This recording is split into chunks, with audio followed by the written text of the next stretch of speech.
ഇനി കുറച്ച് വിന്റേജ് കാറുകളുടെ വിശേഷങ്ങളിലേക്കാണ് കേട്ടോ. അതെ, ഭൂട്ടാൻ കാറുകളെ കുറിച്ചല്ലോ. അല്ലല്ല, ഭൂട്ടാൻ കാറുകൾ വിട്ടു, അത് വരട്ടെ. ഇതാ വിന്റേജ് കാറുകൾക്ക് നമുക്കറിയാം വാഹന പ്രേമികൾക്കിടയിൽ ഒരു പ്രത്യേക ഫാൻ ബേസ് തന്നെയുണ്ട്. അതിൽ തന്നെ ഒന്നാമനാണ് കോണ്ടസ എന്ന ഇന്ത്യൻ വാഹനം. കോണ്ടസ കേട്ടിട്ടുണ്ടല്ലോ, ചന്ദ്രലേഖയിൽ ഇടയ്ക്കിടയ്ക്ക് കോണ്ടസ എന്ന് പറയും ഭീഷണിപ്പെടുന്നത് അല്ലേ. കോണ്ടസ ക്ലബിന്റെ വിശേഷങ്ങൾ കാണാം.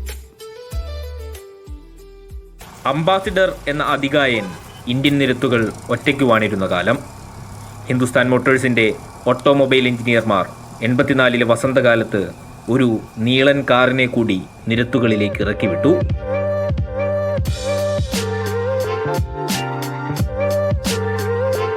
ബ്രിട്ടീഷ് ഒരിക്കൽ പണിതെടുത്ത ആ പ്രേമഭാജനത്തെ വാഹനപ്രേമികളുടെ തലമുറകൾ ഇടനെഞ്ചിലേറ്റി. ഇത് അവളുടെ കഥയാണ്. കോണ്ടസ എന്ന വശ്യസുന്ദരിയുടെ സൗന്ദര്യത്തിൻ്റെ കഥ.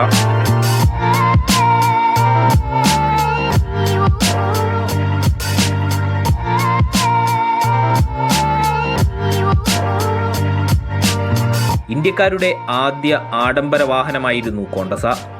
നിരത്തുകളെ കീഴടക്കുന്ന പ്രൗഢിയും അസാധാരണമായ യാത്രാസുഖവും വാഹനത്തിനുണ്ടായിരുന്നു. മന്ത്രിമാരും സമ്പന്നരും കോണ്ടസയിൽ മാത്രം സഞ്ചരിച്ചിരുന്ന പോയ കാലം.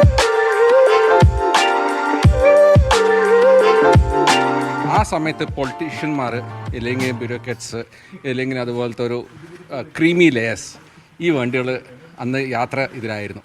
ഇതിൻ്റെ സുഖം ഇന്നത്തെ ജനറേഷൻ വണ്ടികൾക്കും കൂടി ഇല്ല. ആ ഒരു കംഫർട്ട്.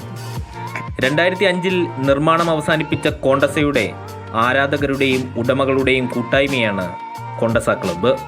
ക്ലബിൻ്റെ വാർഷിക ഒത്തുചേരലാണ് തൊടുപുഴയിൽ നടന്നത്. കേരളത്തിലെ പല ജില്ലകളിൽ നിന്നിട്ട് ആണ് പലരും വന്നിട്ടുള്ളത്. പലരും 600-700 കിലോമീറ്റർ തമിഴ്നാട്ടിൽ നിന്നും വന്നവർ ആൾക്കാരും ഇവിടെ എത്തിയിട്ടുണ്ട്.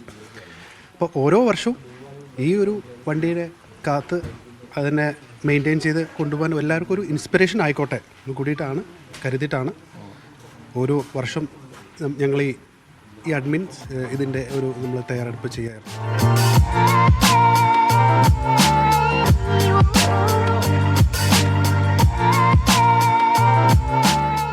ഒരു വാഹനത്തോടുള്ള സ്നേഹം മാത്രമാണ് ഈ കൂട്ടായ്മയ്ക്ക് പിന്നിലുള്ളത്. സ്വന്തം കുടുംബാംഗത്തെ പോലെ ഒരു വാഹനത്തെ സ്നേഹിക്കുന്ന കുറച്ച് മനുഷ്യർ.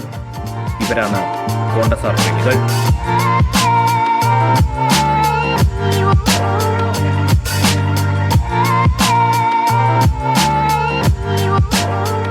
ജിബിൻ തോമസിനൊപ്പം മുഹമ്മദ് ആഷിഖ്, മീഡിയ 1, ഇടുക്കി.